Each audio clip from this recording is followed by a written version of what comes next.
It out and then comes back to it at the end. I really like the way they go between those. Well, we are going to be back in John chapter 11 today. I thought perhaps we would go somewhere else for a change, since we've done 3 in a row about Lazarus. But after reading and thinking about the verses immediately following, I felt like we ought to dwell for a moment yet on this passage before we do that. So we will be back in chapter 11, verses 45 to 54, if you want to follow along. You know, I often wonder, and perhaps you do as well, how anyone could believe some of the things that they purport to believe in this world.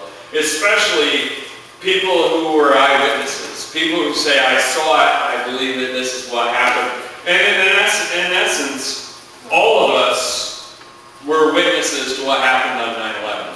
The anniversary, the 10th anniversary, is coming up shortly. We were all witnesses because of all the video coverage, all of the news coverage, all of the many, many things that were seen. And yet there are people out there today who believe, and you know what comes next, they believe that the government destroyed those buildings. They believe that they raced in and put charges on the buildings and blew it up so that it would come down.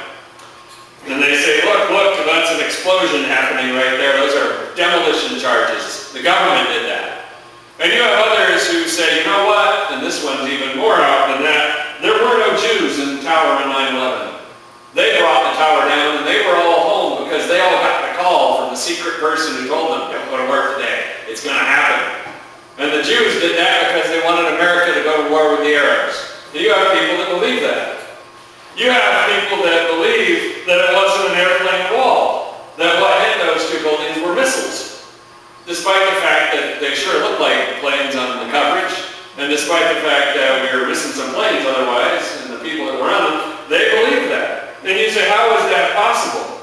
Well, they do. You say that maybe that's too crazy, but it's not the first time that people have believed something that seems a little bit crazy. If you have been around long enough, you might have heard someone say that they think that FDR knew about Pearl Harbor ahead of time. And he said, oh, good, they're going to destroy Pearl Harbor, and then we'll go to war, because he really wanted to go to war, and he couldn't get America into war. So he just let it happen. People believe that.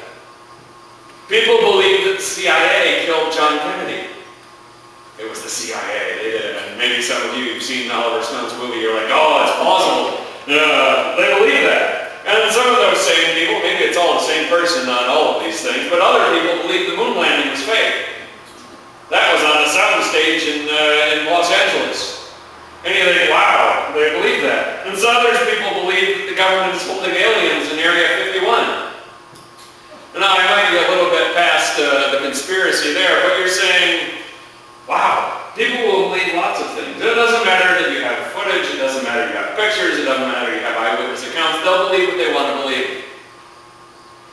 And those are the ones that just pop to my mind. If you go back in history, there are a lot of other things that were believed by people. Let's look at what people believed about what they witnessed about the raising of Lazarus, starting in verses 45 and 46 of chapter 11.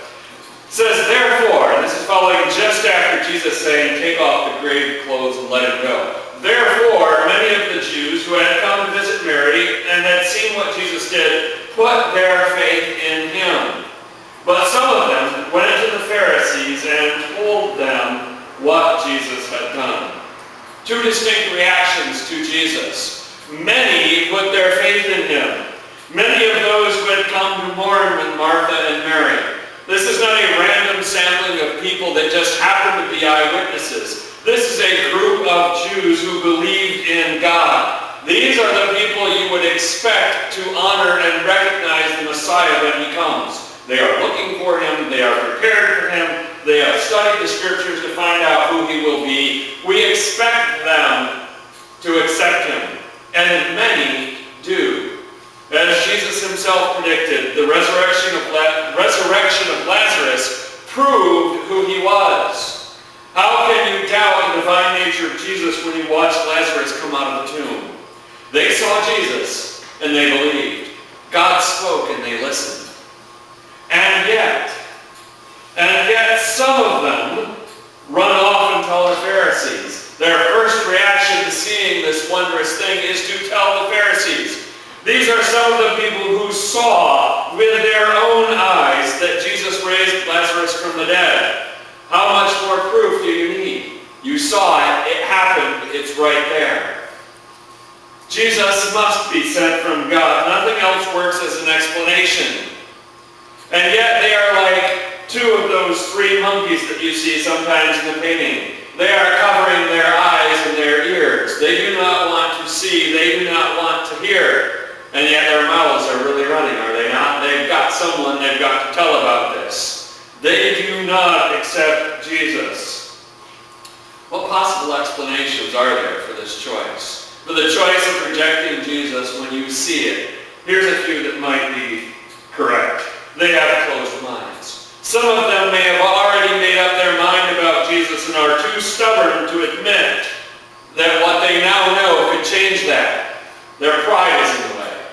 Some of them perhaps have a vested interest in the way things are now. They have more to gain personally under the current system than under whatever reforms they think Jesus is going to enact. So their greed is getting in the way. Some of them are perhaps under the sway of prejudice. They have no intention of following a carpenter and a bunch of fishermen from the sticks of Galilee. I'm sorry, but we're just not listening to them. Not people like that. And perhaps some of them feel that they are too good for Jesus. After all, he eats with tax collectors and sinners.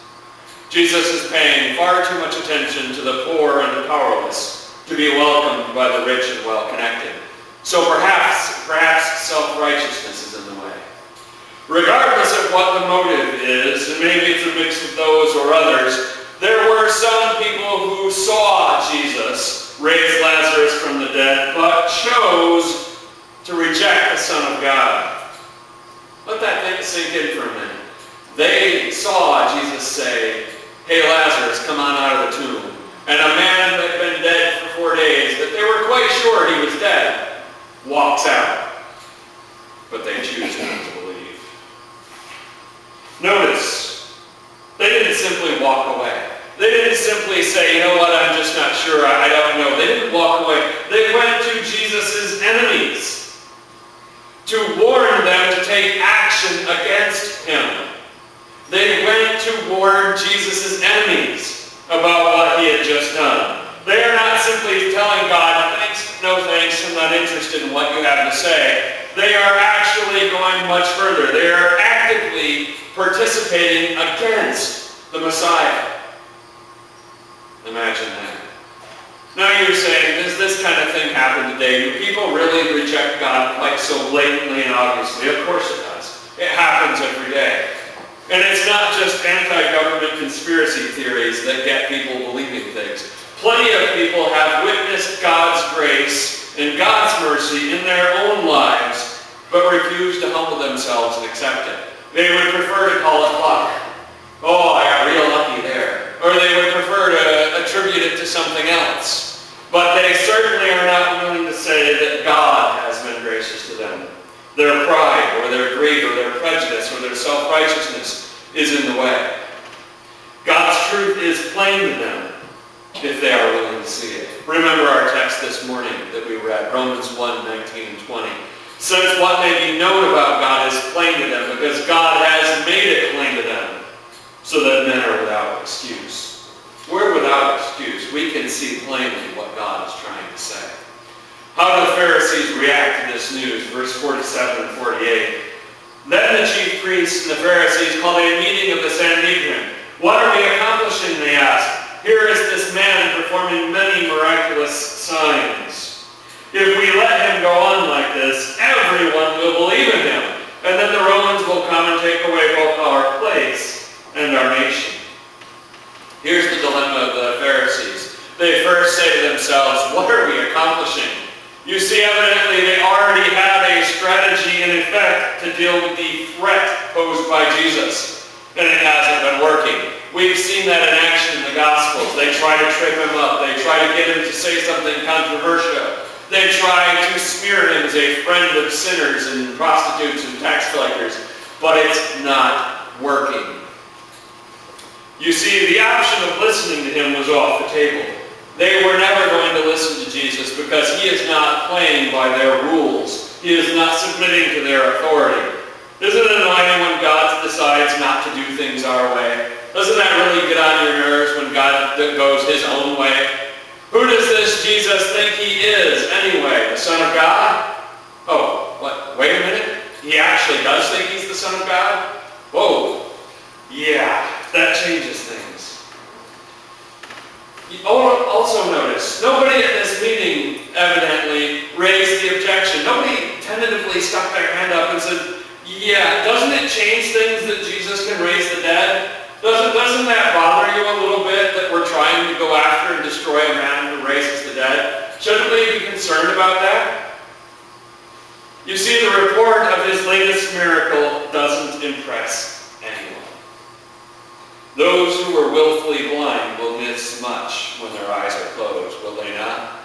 You can put things, evidence right in front of their face, but they don't want to see. Because they admit, here is this man performing many miraculous signs. They know that Jesus is performing miracles, but that's the problem. Don't worry about the people he's healing. Don't worry about the people that he is helping. They don't really count. If Jesus was just some traveling rabbi, we could excuse him, we could forget about him, we could marginalize him. But we can't. He's performing miracles. And so here's the problem. If we let him go on like this, don't you find that phrase amazing? Isn't that cheeky? If we let him go on like this, excuse you, you're going to let Jesus do what he is doing? Since when does anyone have the right to stop someone from doing the will of God? What is Jesus' primary function? What is he actually doing? He's teaching his disciples and he's ministering to the poor and needy. Does he need your permission to do that? Does he need to be told that that's okay to actually help the poor and the needy? All of a sudden that's something that you need their okay for? It's amazing. But that's what power and wealth does to people. Once you become powerful, once you become wealthy and mighty, corruption seeps in. People fear losing it. And it causes them to do many an evil thing to protect it, to excuse what they are doing so that they can protect what they have.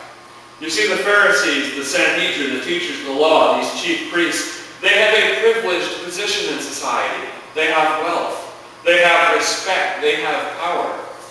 And Jesus is threatening all of them. So it doesn't matter what he can do. He must be dealt with. And then they say something incredible. Everyone will believe him. We can't let him keep doing this. They're going to start believing him.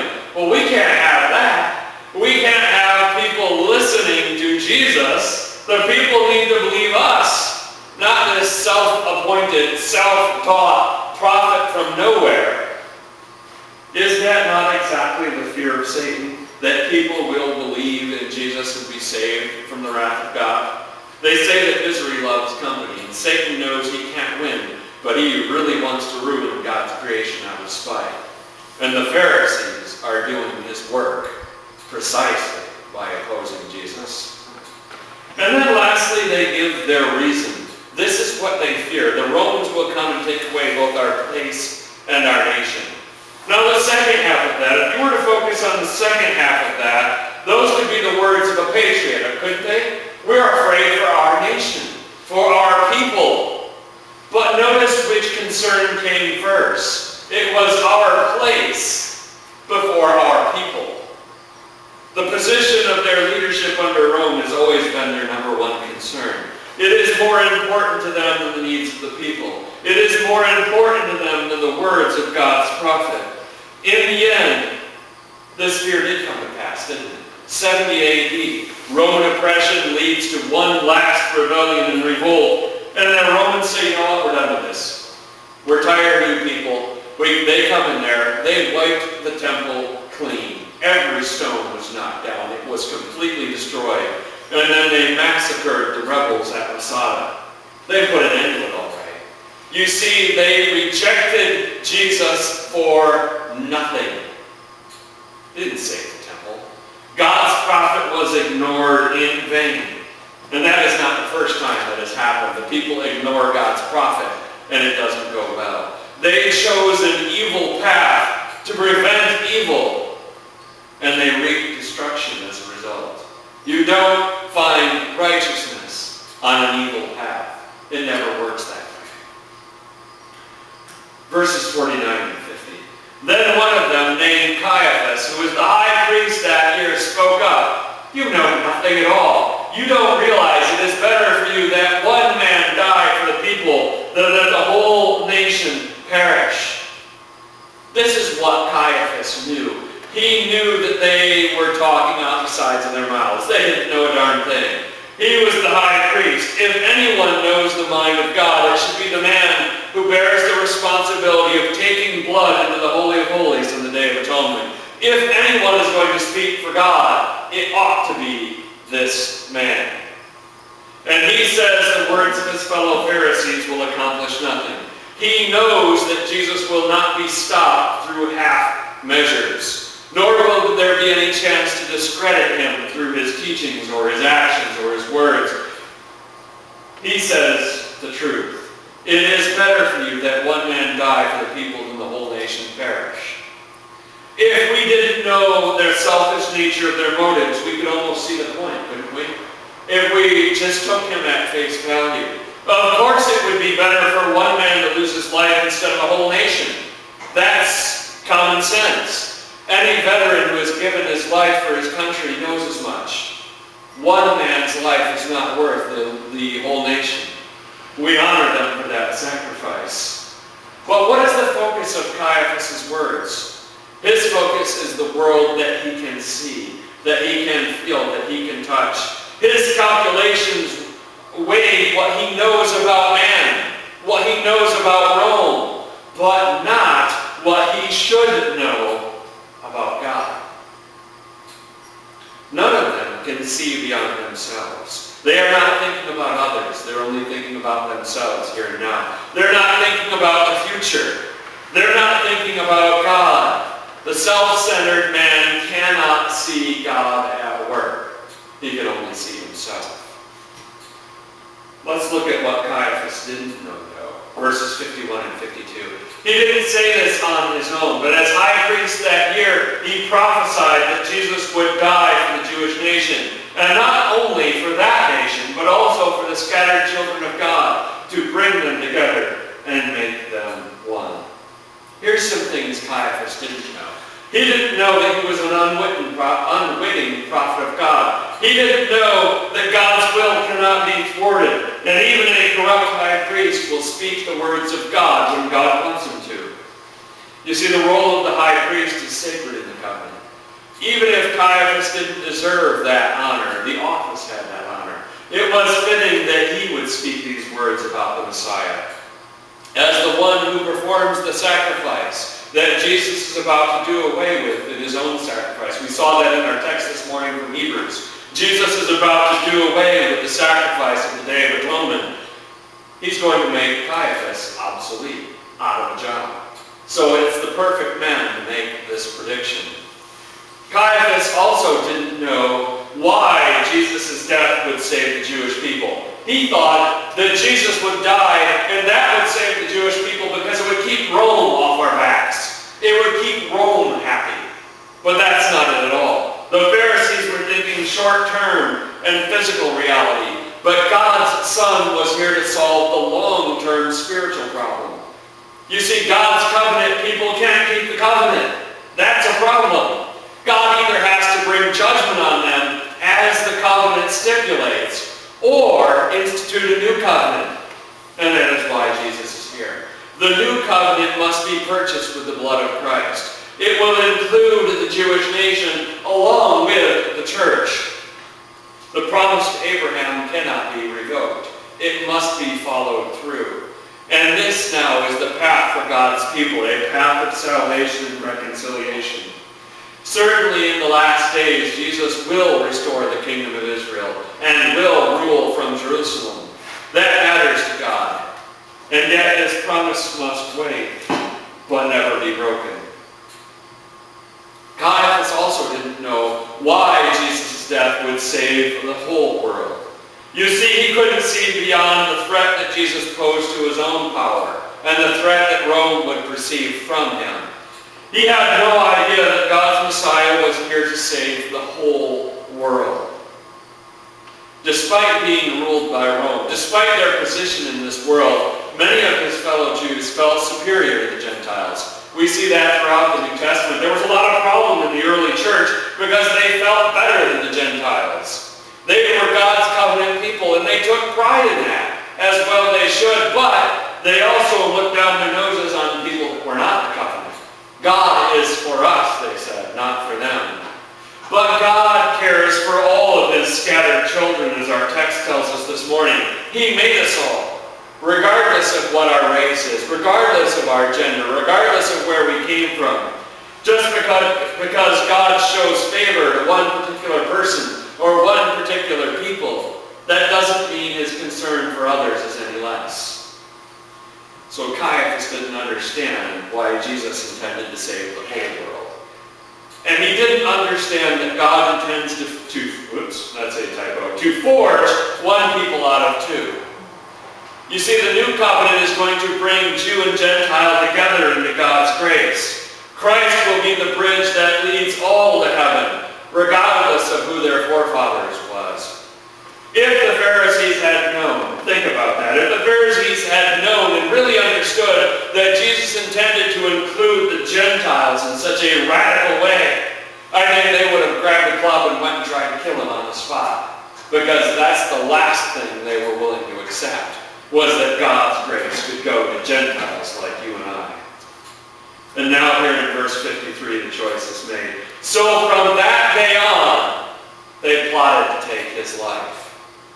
It was the resurrection of Lazarus that made the Pharisees and the chief priests and the Sanhedrin decide to want to kill Jesus. Amazing. The response to raising Lazarus from the dead, was it wonder? Was it joy? Was it hope? No. It was murder. The decision has been made. Jesus is too much of a threat to be left alive. But there's a sticking point. There's this one minor problem. He's popular with those uneducated masses, with those people who should know better, who should be listening to us. He's popular with them. They love the guy. They actually believe he's the Messiah. So we're going to have to come up with a way to kill Jesus without turning the people against us. And that's going to take some thinking and some planning. So how does Jesus respond? Verse 54. Therefore, Jesus no longer moved publicly among the Jews. Instead, he withdrew to a region near the desert, to a village called Ephraim, where he stayed with the disciples. Jesus knows that the time is not right. He will remain away from Jerusalem until the Passover draws nigh, because that is when he must go to the cross. In the meantime, he is teaching and training his disciples. What two things jump out at us from this text that we can apply to our lives? Number one, it's not the facts. It is never the facts of the gospel that stop people from accepting it. Sometimes we try to argue people from the facts. Well, maybe if they just understood this. Maybe if I could explain it better. It's not the facts that stop people from accepting the gospel. Rather, it is their self-centered priorities, their pride, their greed, their unwillingness to humble themselves. It is when that is cracked that they will accept God's grace. And secondly, we have seen here in this text that the will of God will triumph, despite those who strive against it. Perhaps we should consider this. Wouldn't it be wise to choose to work for God instead of against him?